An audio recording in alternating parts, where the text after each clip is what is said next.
Atlas cocoa কম্প্রেসারের ডায়ারে যদি H2 alarm আসে তাহলে কি করবেন সেটা আমি দেখিয়ে দিচ্ছি।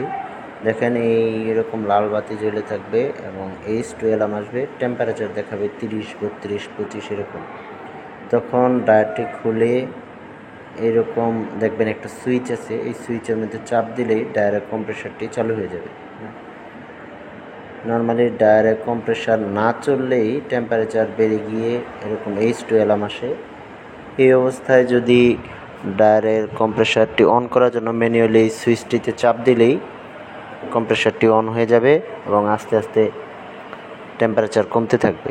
দেখেন এই যে কমে যাচ্ছে, 17 পর্যন্ত আসলেই এই অ্যালার্মটি চলে যাবে। দেখাচ্ছি আমি অ্যালার্ম চলে যাওয়ার পরে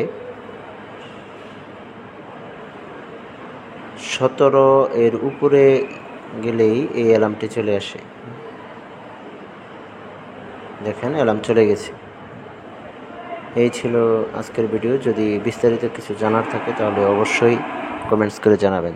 থ্যাংক ইউ।